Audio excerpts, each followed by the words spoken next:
Mercredi 14 juin 2023, bienvenue à tous sur le leader des Web TV. Dans le bulletin d'information en pleine composition de l'examen du brevet d'études du premier cycle BEPC, une candidate a donné naissance à un bébé ce mardi 13 juin 2023. Les faits se sont produits au centre d'examen, la Grande Académie d'Abomey-Calavi. Les précisions.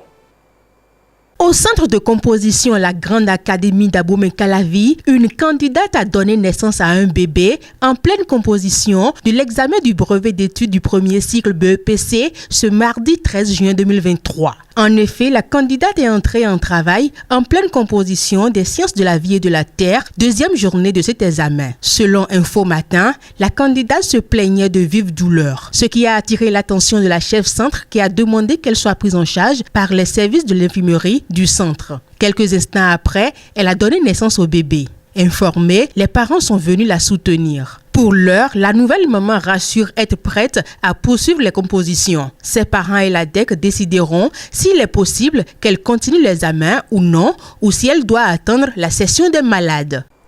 Au terme de la phase sportive du concours militaire qui s'est déroulé le vendredi 9 juin 2023, un jeune candidat a rendu l'âme à Kobli dans le département de l'Atakora. Révoltés, les parents du défunt ont accusé l'oncle de leur enfant d'être un sorcier et d'avoir été à la base du décès de leur fils.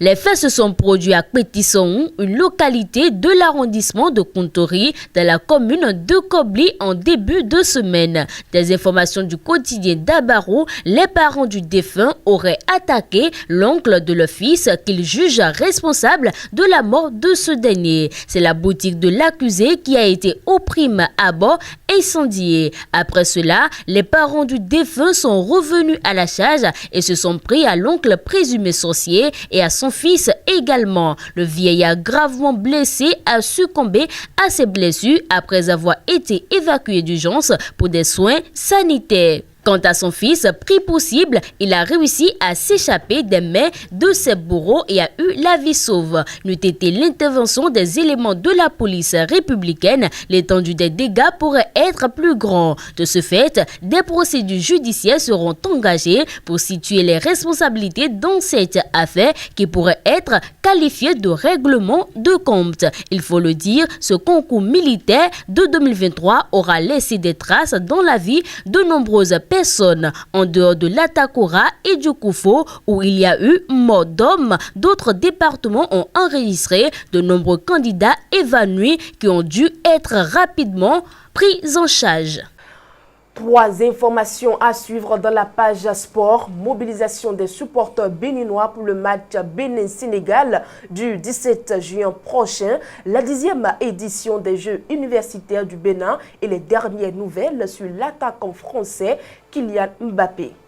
L'actualité sportive ces derniers jours demeure le match Bénin-Sénégal, comptant pour la 5e journée des éliminatoires de la Coupe d'Afrique des Nations CAN Côte d'Ivoire 2023. À l'approche de ce match entre les Guépards et les Lions de la Teranga, l'enthousiasme est à son comble chez les supporters béninois. Le bureau exécutif du Conseil national des supporters du Bénin a pris l'initiative d'inviter tous les animateurs à participer à des séances de répétitions essentielles. L'objectif est de créer une ambiance électrisante lors de cette rencontre tant attendue. Dans le but d'assurer une préparation minutieuse, le Conseil national des supporters du Bénin a élaboré un programme détaillé pour ces séances de répétition. Le bureau exécutif insiste sur l'importance de la présence de tous les animateurs lors de ces séances. En effet, elles permettront de coordonner les différentes actions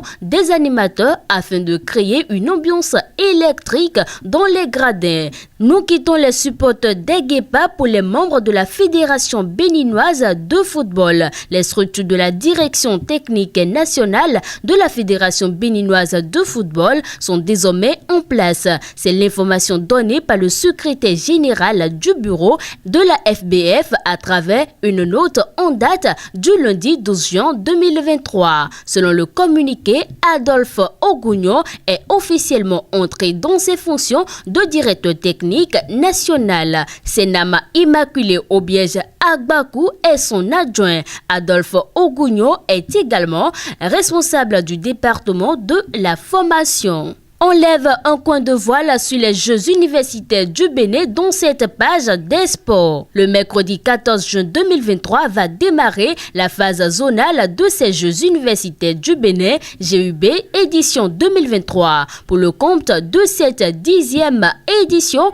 de la première phase des GUB, les entités universitaires publiques et privées se sont regroupées en 5 zones. La zone 1 comprend Parakou, Djougou et Natitegu. Abomey, Dassa et Lokossa sont regroupés dans la zone 2. Abomey, Calavi et Cotonou sont respectivement zone 3 et 4. La zone 5 est composée des entités universitaires de Porto-Novo et de Kétou. Cette page sportive se referme avec le suspense aussi lourd de Kylian Mbappé. Le joueur a informé le Paris Saint-Germain qu'il n'activerait pas l'année supplémentaire à sa disposition pour prolonger jusqu'en 2025, ce qui force son club à envisager un départ dès cet été pour récupérer une indemnité de transfert. Le vice-champion du monde, courtisé notamment par le Real Madrid, avait prolongé jusqu'en 2024 avec la possibilité pour lui d'activer une option pour une année supplémentaire. Il a fait connaître sa décision lundi dans un courrier transmis au club, a confirmé à l'AFP une source proche des négociations, soit un mois et demi avant la date butoir pour faire son choix fixé au 31 juillet 2023. Mais sollicité lundi en fin de soirée, l'entourage de Mbappé n'avait pas réagi dans l'immédiat. Un départ de l'attaquant de 24 ans à la fin de son contrat à l'été 2024 s'avérerait catastrophique pour le PSG car, en plus du vide laissé dans l'équipe, le club serait privé des millions d'euros que lui assurerait un transfert. Mesdames et messieurs, c'est la fin du bulletin d'information.